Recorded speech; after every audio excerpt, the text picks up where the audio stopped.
तमिलनाडु की राजनीति में एक बार फिर भ्रष्टाचार, प्रशासनिक जवाबदेही और कानून व्यवस्था बड़ा मुद्दा बन गई है। मुख्यमंत्री जोसेफ विजय ने अपनी कैबिनेट बैठक में अधिकारियों और मंत्रियों को साफ संदेश दिया कि उनकी सरकार किसी भी तरह की गड़बड़ी, भ्रष्टाचार या नियमों के उल्लंघन को बर्दाश्त नहीं करेगी। मुख्यमंत्री ने दो टूक कहा कि सरकार में बैठे किसी भी व्यक्ति ने अगर अपने पद का गलत इस्तेमाल किया या किसी भी तरह की गड़बड़ियों में शामिल पाया गया तो उसके खिलाफ बिना किसी दबाव या राजनीतिक हस्तक्षेप के सख्त कार्रवाई की जाएगी। उन्होंने साफ किया कि सरकार की प्राथमिकता जनता का भरोसा बनाए रखना है और इस भरोसे के साथ कोई समझौता नहीं किया जाएगा।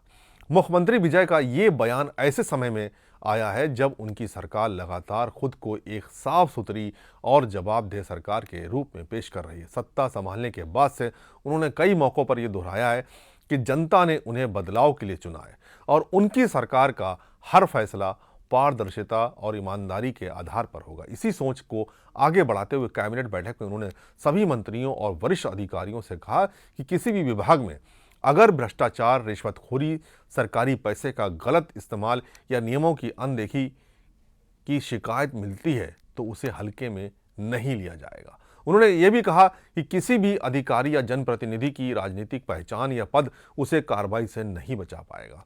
बताया जा रहा है कि बैठक के दौरान मुख्यमंत्री ने साफ कहा कि सरकार की छवि किसी एक व्यक्ति की वजह से खराब नहीं होने दी जाएगी।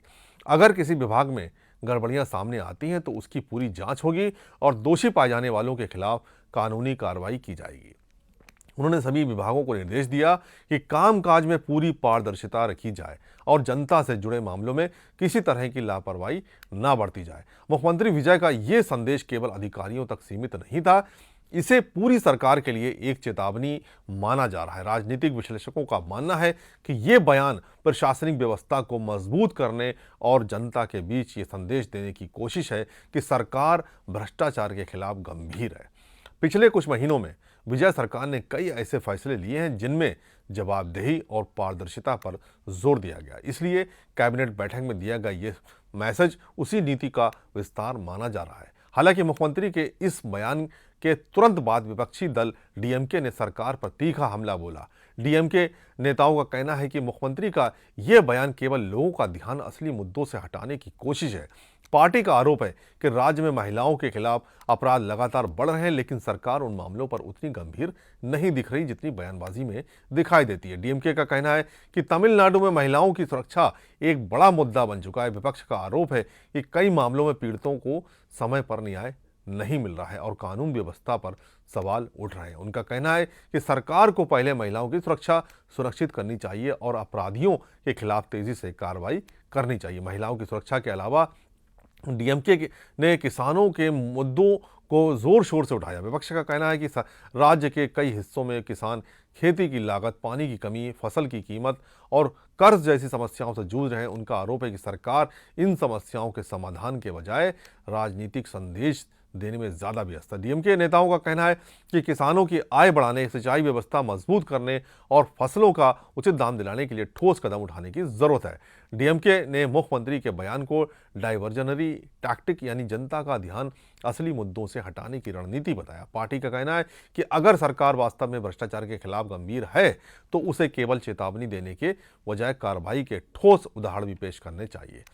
विपक्ष का ये भी कहना है कि प्रशासनिक सख्ती तभी असरदार मानी जाएगी जब कानून व्यवस्था, महिला सुरक्षा और किसानों की समस्याओं पर भी उसी गंभीरता से काम होता दिखाई दे। दूसरी ओर विजय सरकार के समर्थकों का कहना है कि मुख्यमंत्री ने जिस तरह साफ शब्दों में भ्रष्टाचार के खिलाफ संदेश दिया है वो प्रशासन के लिए ज़रूरी था। उनका मानना है कि किसी भी सरकार की विश्वसनीयता इस बात से तय होती है कि वो अपने ही लोगों के खिलाफ कार्रवाई करने का साहस रखती है या नहीं। समर्थकों का कहना है कि मुख्यमंत्री का बयान ये दिखाता है कि सरकार अपने अधिकारियों और मंत्रियों को खुली छूट देने के पक्ष में नहीं है।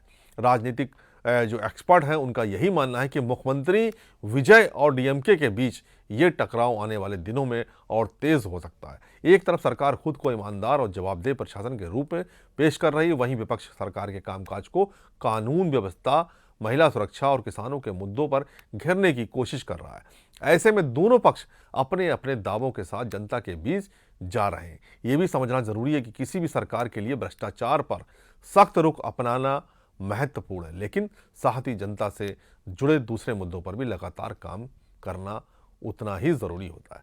अगर सरकार भ्रष्टाचार के खिलाफ कार्रवाई करती है और साथ ही महिलाओं की सुरक्षा, किसानों की समस्याओं और रोजगार, शिक्षा और स्वास्थ्य जैसे क्षेत्रों में भी ठोस नतीजे देती है, तो उसका असर ज़्यादा व्यापक होता है। हालांकि अभी काफ़ी दिनों में मैंने देखा है कि रोजगार को लेके भी काफ़ी अपॉइंटमेंट लेटर इशू किए हैं विजय सरकार ने, और वहीं जो है किसानों के मुद्दों को भी पर भी बात हो रही है, लगातार चल रही है। उसके लिए भी, किसानों के लिए भी पैकेज जारी हो रहे हैं। और वहीं जो है महिला सुरक्षा के लिए भी उन्होंने एक नई पुलिस बनाई है। महिला सुरक्षा को लेके भी उनका काफ़ी फोकस है इस पर।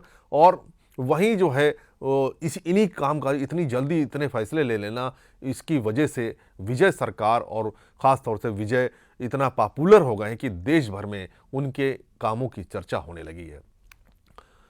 दूसरी बात, विपक्ष का काम सरकार से सवाल पूछना और कमियों को सामने लाना है, ताकि लोकतांत्रिक व्यवस्था मजबूत बनी रहे। फिलहाल तमिलनाडु की राजनीति में मुख्यमंत्री विजय का ये बयान चर्चा का विषय बना हुआ है। एक और सरकार इसे साफ प्रशासन और जवाबदेही का संदेश बता रही है, तो दूसरी ओर डीएमके इसे राजनीतिक रणनीति करार दे रही है। आने वाले समय में ये देखना बहुत ज़रूरी होगा कि सरकार अपनी चेतावनी को किस तरह वास्तविक कार्रवाई में बदलती है, और विपक्ष जिन मुद्दों को उठा रहा है उन पर सरकार क्या कदम उठाती है। यही तय करेगा कि जनता के बीच किस पक्ष की बात ज़्यादा प्रभावी साबित होती है। जय हिंद।